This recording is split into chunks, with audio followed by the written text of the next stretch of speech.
Nós temos a alegria de receber na tribuna da casa hoje nosso irmão divulgador da doutrina espírita em toda a região, Jefferson Poncheroli. O Jefferson é integrante, trabalhador do Centro Espírita Allan Kardec, da vizinha cidade de Itajaí. E nos trará o tema Fora da caridade, não há salvação. Seja bem-vindo. Obrigado. Boa noite a todos. É uma alegria retornar a esta casa, recebendo as vibrações de paz, de harmonia dos seus trabalhadores e daqueles que aqui frequentam. E rogamos a Jesus que nos ampare, que nos permita, enquanto aqui estivermos, refletindo em torno da doutrina espírita e do seu evangelho, estarmos lúcidos, permitindo que a nossa consciência desperte, renovando as nossas ações e os nossos pensamentos.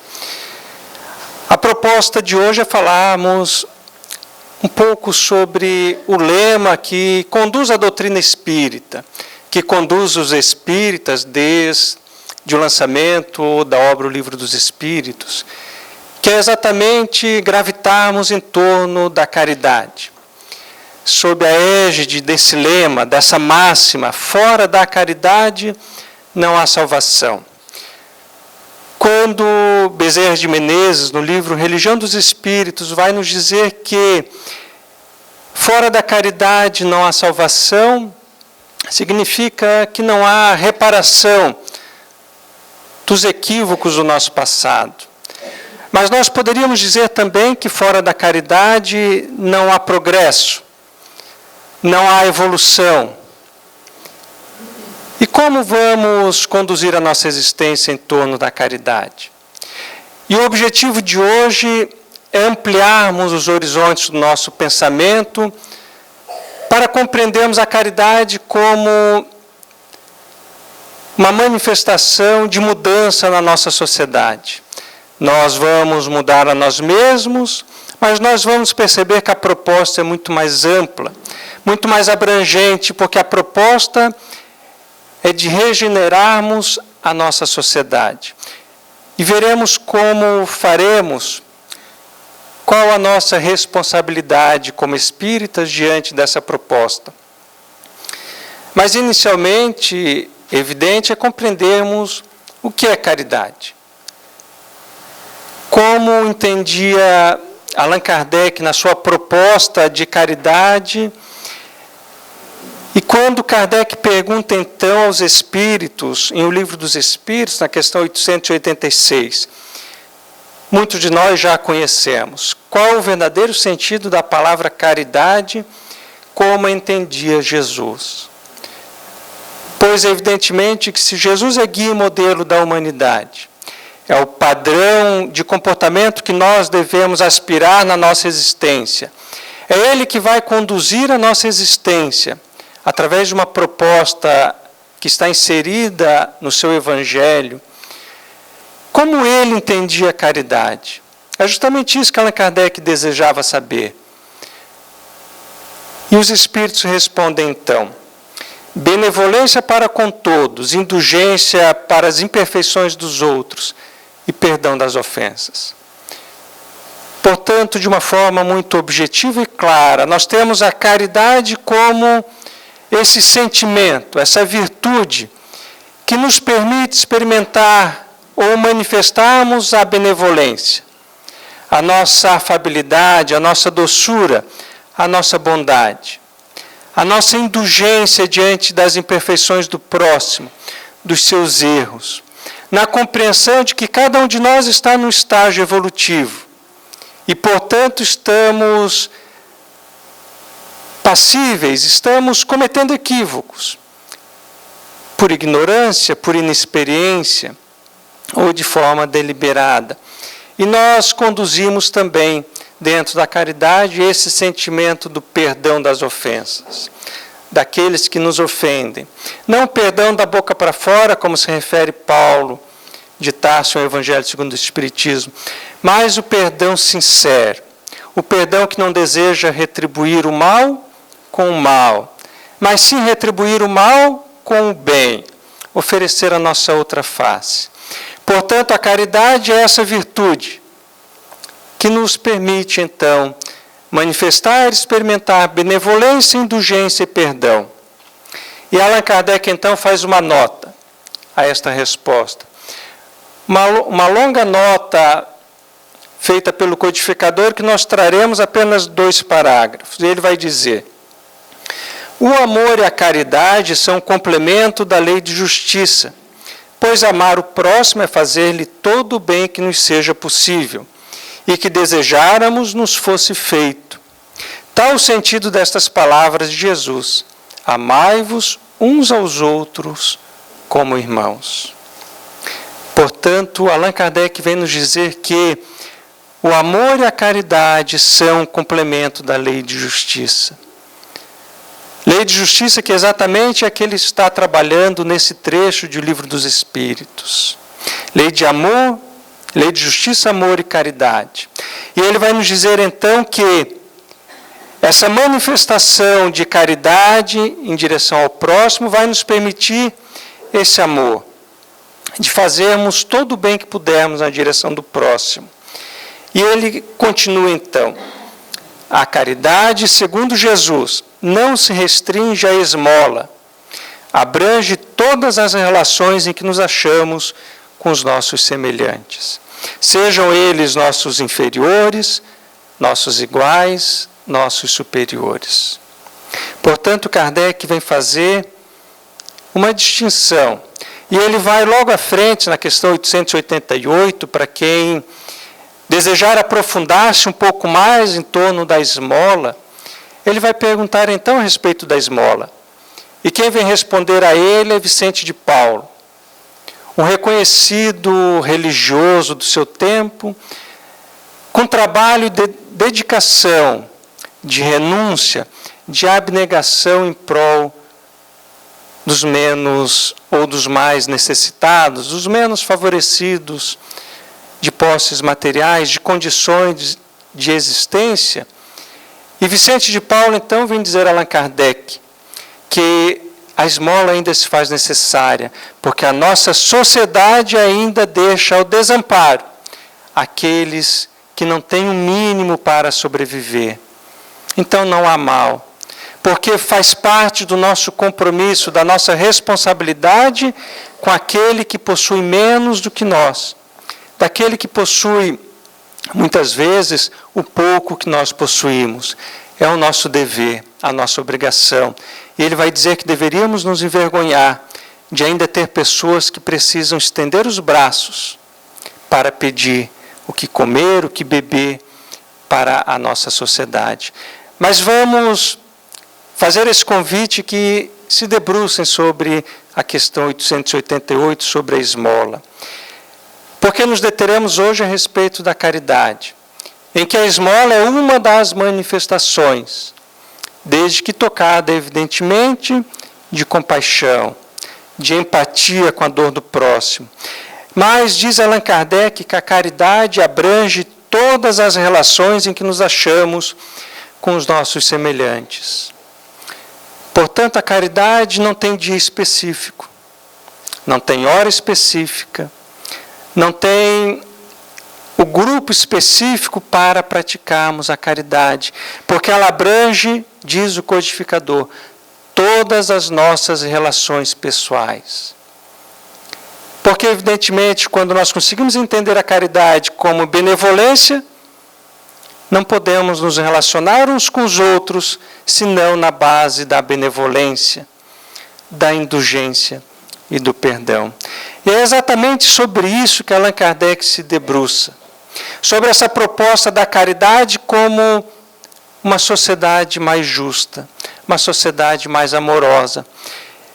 E ele vai nos trazer isso quando ele vai fazer a viagem espírita de 1862, quando o codificador então sai de Paris, retorna a Lyon, sua cidade natal, vai a Bordeaux e faz um périplo visitando mais de 20 cidades da França, proferindo mais de 50 palestras, se reunindo com os espíritas, com os trabalhadores espíritas, para falar da sua proposta, da sua visão sobre a doutrina espírita, sobre a proposta da caridade. E ele então reúne os seus relatos na obra Viagem Espírita, em 1862, que recomendamos também a leitura. Nela estão inseridos 3 discursos do codificador, nesses encontros que ele fazia, naqueles núcleos espíritas que estavam surgindo. E o discurso 3 é aquele que nos deteremos, porque é nele que Allan Kardec faz essa proposta de reflexão, essa proposta de mudança de paradigma do nosso pensamento. Como nós observamos a sociedade, como nós observamos a caridade e como nós nos relacionamos com o nosso próximo, já que queremos uma sociedade melhor, já que ansiamos pela felicidade, pela construção de um mundo melhor. E Allan Kardec, então, vem nos trazer. E nós vamos trazer aqui trechos, pequenos trechos para as nossas reflexões. E ele vai dizer: o Espiritismo tem por divisa: fora da caridade não há salvação.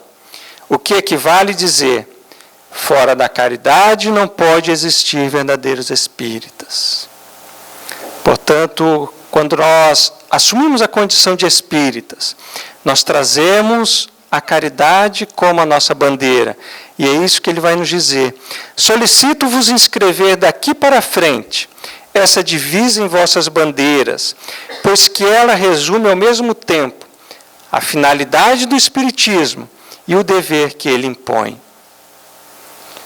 O dever, evidentemente, não como uma imposição, mas sim como um dever moral, como está lá em O Evangelho segundo o Espiritismo. Porque quando nós temos contato com essa proposta, a nossa consciência desperta, e a nossa consciência, então, nos traz essa obrigação moral, esse dever de conduzirmos a nossa existência sob essa égide da caridade. E ele vai nos dizer ainda: tome a sociedade humana essa máxima por emblema, conforme a ela a sua conduta, substituindo-a por esta outra que está na ordem do dia. A caridade bem ordenada é a parte dos outros para nós, e tudo se modificará. Toda a questão será fazer esse lema aceito. Portanto, Allan Kardec nos aponta um caminho a seguir, que é exatamente fazer com que a caridade, como essa manifestação de uma virtude sublime, possa modificar a nossa sociedade, possa permitir que a conduta da nossa sociedade, e evidentemente a nossa, esteja em adequação ao lema, à bandeira da caridade. Porque a caridade, como nos traz o codificador, é a parte dos outros para nós. E aqui nós podemos refletir nas nossas relações pessoais, no núcleo familiar, no trabalho, na sociedade. Que parte nós estamos dando para os outros? Será que nós estamos dando a caridade, essa parte nossa para os outros? Será que é a caridade? Será que os outros, ao nosso contato, levam consigo essa manifestação da caridade? Que é exatamente essa a proposta de Allan Kardec. A parte dos outros para nós e a nossa parte para os outros. E continua o codificador: a palavra caridade, vós o sabeis, senhores, tem uma acepção muito extensa. A caridade em pensamentos, em palavras, em atos. Ela não é tão somente a esmola. O homem é caridoso em pensamentos, sendo indulgentes para com as faltas do próximo. A caridade em forma de palavra nada diz que possa prejudicar a outrem. A caridade em ações assiste ao próximo na medida de suas forças. Portanto, Allan Kardec nos traz essa visão ampla da caridade. E, novamente, ele traz, nessa sua viagem, justamente a manifestação da caridade como esmola. Não podemos restringir caridade à esmola. Seria muito pouco aproveitado o nosso tempo, como nos trouxe a leitura inicial. A caridade é muito mais ampla, pensamentos, palavras e atos. Portanto, nosso pensamento tem que estar vibrando caridade. As nossas palavras têm que estar envolvidas em caridade e as nossas ações da mesma forma. Por isso, Allan Kardec vem nos falar de forma tão profunda a respeito da caridade, como a mudança, como a proposta de mudança da nossa sociedade. Ele vai nos dizer: o pobre que partilha seu pedaço de pão com um companheiro mais carecente do que ele, é mais caridoso e tem mais mérito aos olhos de Deus do que um rico que dá do seu supérfluo, sem de nada se privar. Isso nós vamos observar também nos ensinamentos de Jesus. O óbolo da viúva, quando ela possuía uma moeda e deposita no gasofilácio, e os outros que detinham muito iam depositando, e Jesus ali observando junto aos seus discípulos pergunta: quem fez maior caridade? E ele disse que foi exatamente a viúva, a sua oferta, porque ela estava dando aquilo que lhe faltaria. Enquanto nós, muitas vezes, estamos dividindo ou doando aquilo que não nos faz falta, o supérfluo, aquilo que nos sobra. E devemos, quando fazermos a caridade, nos darmos conta dessas nossas ações, do sentimento que envolvemos naquilo que damos, naquilo que doamos. E continua: quem alimenta contra seu próximo sentimentos de ira, de animosidade, de ciúme, de rancor, falta com a caridade. A caridade é a antítese do egoísmo. Portanto, quando nós estamos alimentando esses sentimentos, essas nossas paixões, a ira, a raiva, a animosidade, o ciúme, nós estamos, em realidade, faltando com a caridade. Caridade dos pensamentos, das palavras, das ações. E Allan Kardec vem nos dizer que a caridade é exatamente a virtude antítese ao vício do egoísmo. Esse nosso grande obstáculo. Nós vamos observar quando Jesus nos pede para amar ao próximo, ele vai nos dizer para amarmos até os nossos inimigos, os nossos adversários. E o que nos impede de amarmos o próximo? O que nos impede de amarmos os nossos adversários? E nós vamos perceber que é o nosso egoísmo. Que é essa nossa dificuldade em sairmos de nós mesmos, de darmos uma parte de nós, a caridade, para o próximo. Por isso os Espíritos vêm nos falar, nos alertar que o egoísmo é a grande chaga da sociedade. E ele vai dizer, o egoísmo, é a exaltação da personalidade. A caridade, a sublimação da personalidade. Ou seja, a caridade vai transcender a nossa alma. Vai nos permitir sublimarmos a nós mesmos. Ela diz, a caridade, para vós em primeiro lugar. Para vós em primeiro lugar. Para mim depois. E o egoísmo diz, para mim antes. E para vós, se sobrar. A primeira está toda inteira nesta frase de Cristo. Fazei aos outros o que quiserdes que vos façam. A manifestação da caridade. E um uma palavra, ela se aplica a todas as relações pessoais. Por isso Allan Kardec vai falar que essa manifestação da caridade, ela vai permear as nossas relações com os inferiores ou com aqueles necessitados, inferiores nas condições momentâneas dessa existência de recursos materiais, aqueles que estão no mesmo estágio em que nos encontramos e aqueles que estão numa ordem superior. Portanto, a caridade se aplica a todas as relações pessoais. E devemos refletir na proposta de Allan Kardec. Como é que nós estamos reagindo? Será que nós primeiro pensamos no outro e depois em nós? Ou será que nós pensamos primeiro em nós e, se sobrar algo, que seja uma récia de sentimento, nós damos ao outro?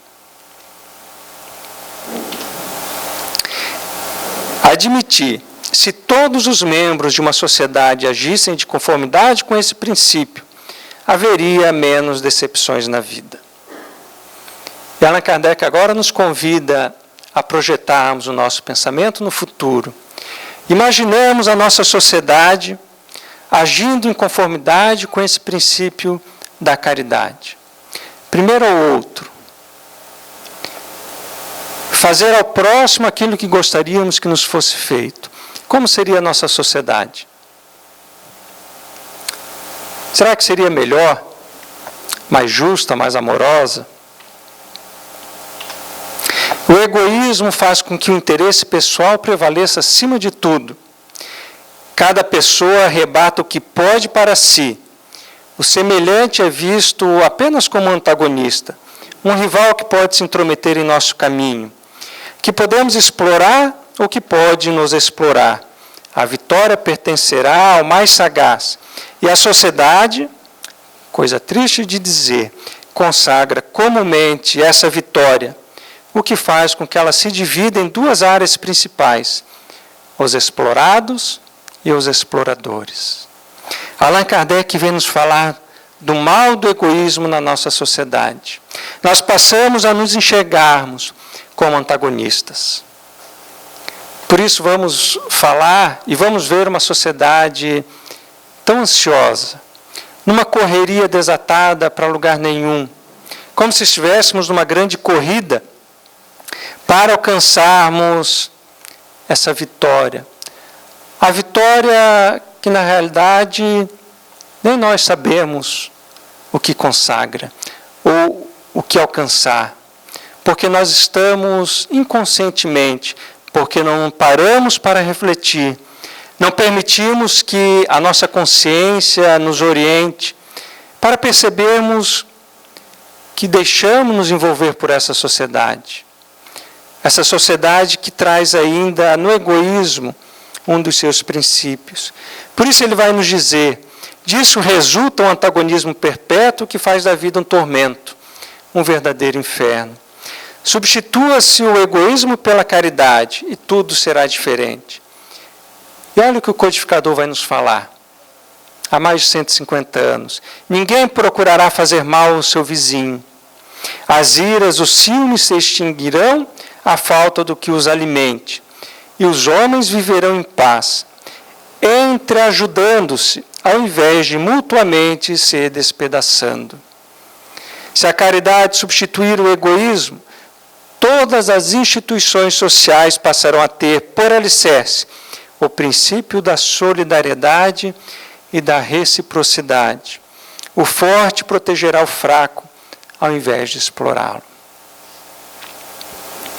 Portanto, quando a caridade fazer parte de uma virtude ou de um hábito comum na nossa existência, porque inicialmente poderemos ter dificuldade com a caridade, com essa virtude, mas nós precisamos criar esse hábito, fazermos com que a caridade se manifeste, e ao invés de alimentarmos o egoísmo, alimentamos a caridade, essa virtude, para que as instituições sociais se modifiquem, para que as instituições onde cada um de nós está inserido possa ter por base a solidariedade e essa reciprocidade, onde nós vamos nos entreajudando, nós vamos auxiliando uns aos outros. Porque o objetivo de todos nós nessa existência é a evolução. E os Espíritos, dizem Allan Kardec, que isso se dá também coletivamente. Esse é o propósito da reencarnação, o progresso da sociedade, da humanidade.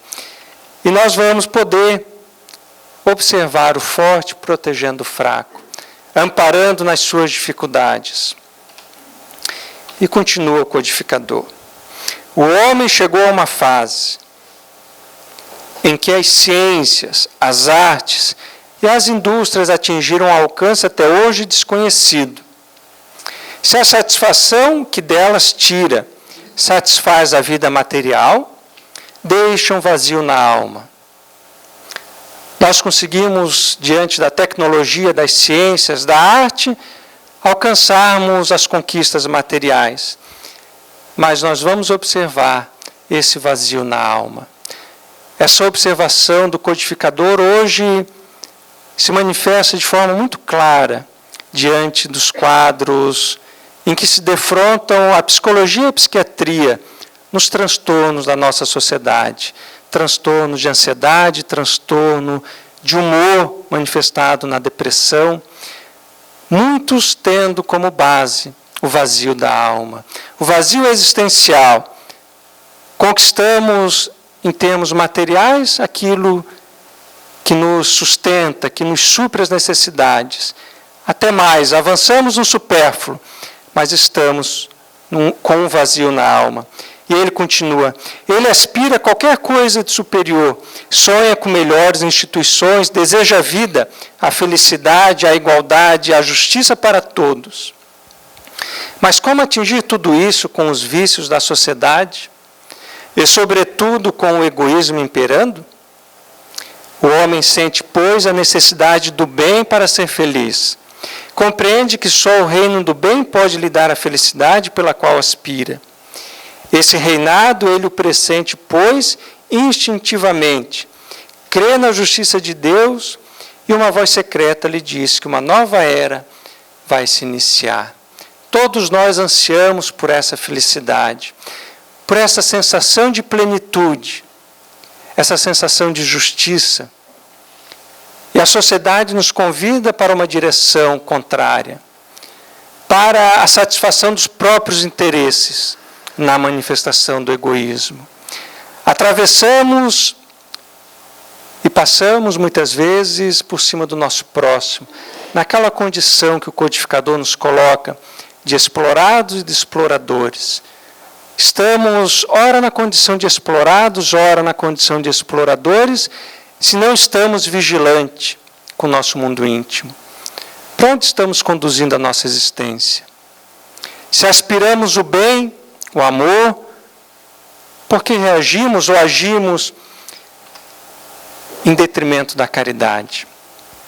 E ele diz, como ocorrerá isso? Ora, se o reino do bem é incompatível com o egoísmo, é preciso que o egoísmo seja destruído. Mas o que pode destruí-lo? A predominância do sentimento do amor, que leva os homens a tratarem como irmãos e não como inimigos. A caridade é a base, a pedra angular de todo o edifício social. Sem ela, o homem construirá sobre a areia. Allan Kardec conclui o Livro dos Espíritos na questão 1019, perguntando aos Espíritos exatamente sobre o reino do bem. Quando ele se implantará na Terra? E os Espíritos, diz Allan Kardec, quando o egoísmo e o orgulho forem expulsos, não forem mais manifestados por cada um de nós, individualmente e coletivamente como sociedade.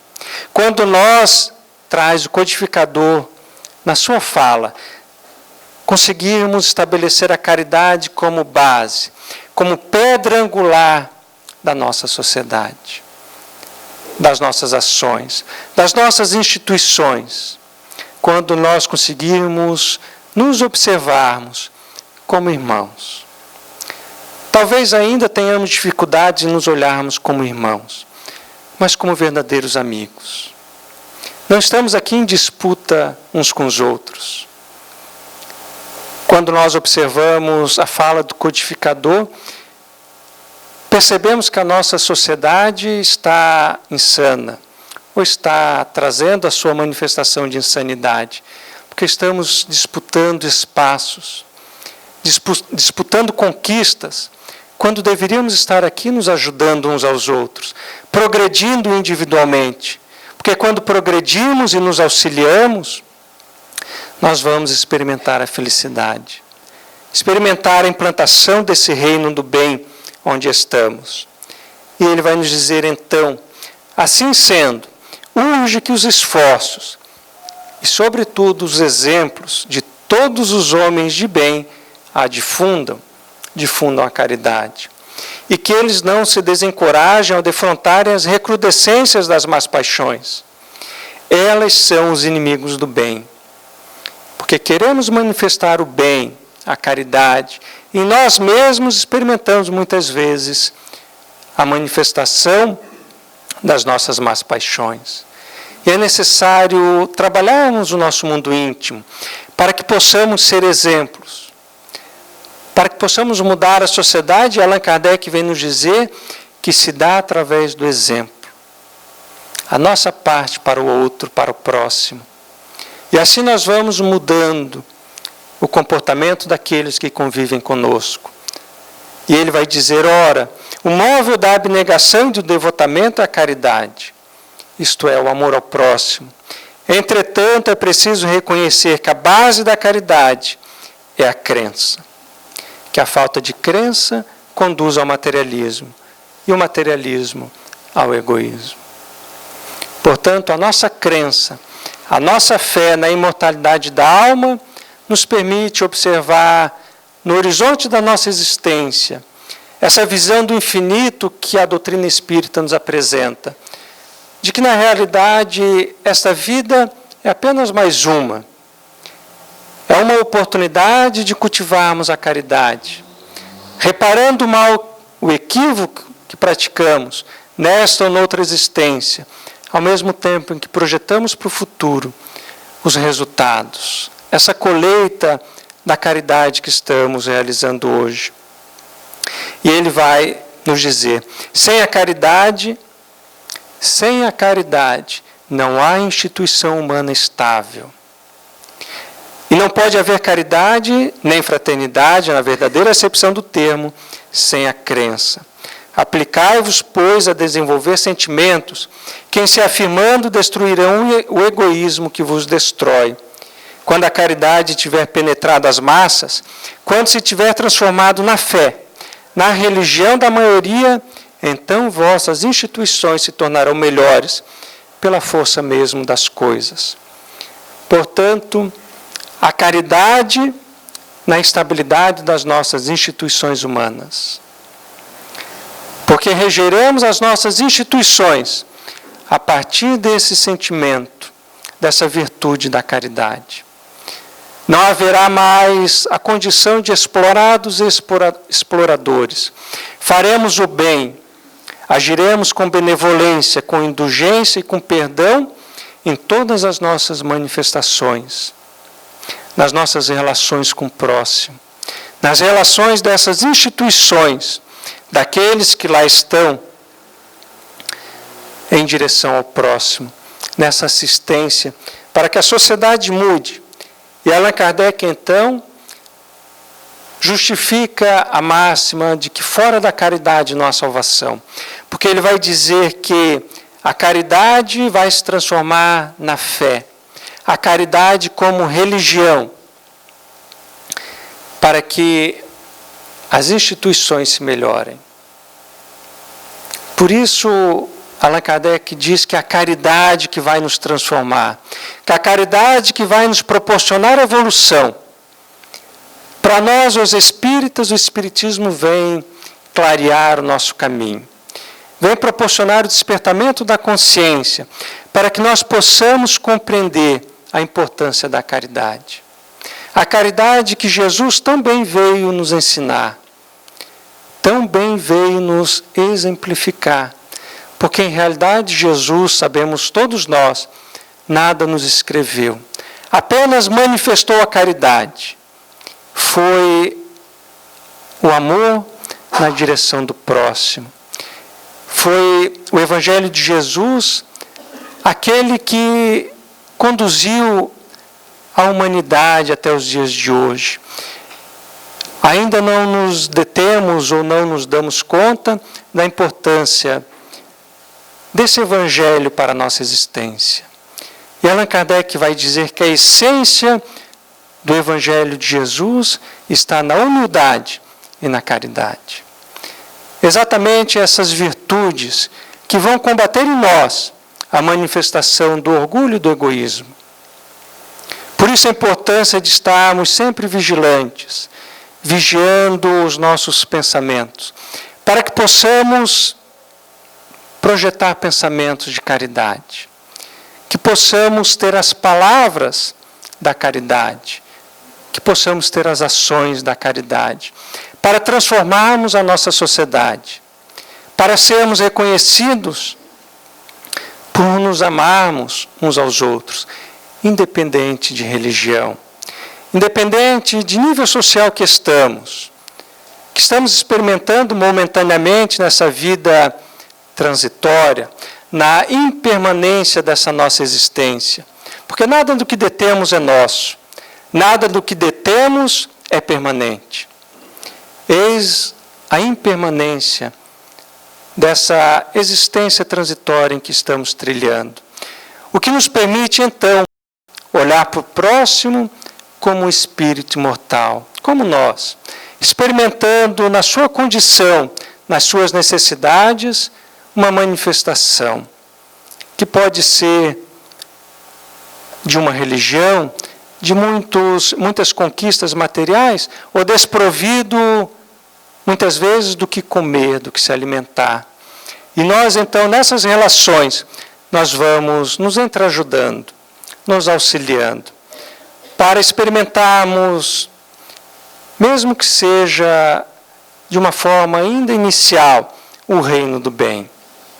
Quando nós desejamos uma sociedade regenerada e observamos a atual conjuntura em que estamos, nós vamos perceber ainda quanto reina o egoísmo, o orgulho. E o convite que o Espiritismo nos faz, como um dever que nos cabe, é de observarmos o mundo, a sociedade, sob a ótica da caridade. Para que assim nós possamos evoluir, melhorar o nosso mundo íntimo, nos relacionarmos com bondade, com indulgência, perdoarmos aqueles que nos ofendem, para que assim nós possamos construir uma sociedade mais justa, mais amorosa, uma sociedade em que ninguém mais precisará estender as mãos, porque nós, antes de que estendam as mãos, estaremos suprindo as suas necessidades básicas, os auxiliando a crescer moralmente, na proposta de Vicente de Paulo, na resposta que dá Allan Kardec, num processo de educação, num processo em que nos detemos para auxiliar o próximo a evoluir, porque eis o caminho que todos nós estamos trilhando. Não estamos aqui numa corrida desenfreada, porque não há linha de chegada. A linha de chegada para todos nós é a evolução, e alcançaremos todos nós. Uns antes, outros depois. Mas aqueles que chegam antes, voltam, estendem as mãos para ajudar aqueles que ficamos. E assim nós vamos, nessa manifestação da caridade, alcançarmos todos, como humanidade, o reino do bem. Que Jesus nos permita alcançarmos esse propósito, esse ideal, e que Allan Kardec, na sua fala, aqueles que ouviam em 1862, possa ecoar em nosso coração, em nossas mentes, para percebermos a importância da caridade. Que Jesus nos abençoe, agradecendo a casa pela oportunidade, a atenção e a paciência de todos. Muito obrigado. O nosso agradecimento ao Jefferson pela exposição com a qual ele nos brinda e também pela disposição em atender sempre aos convites que a casa lhe faz.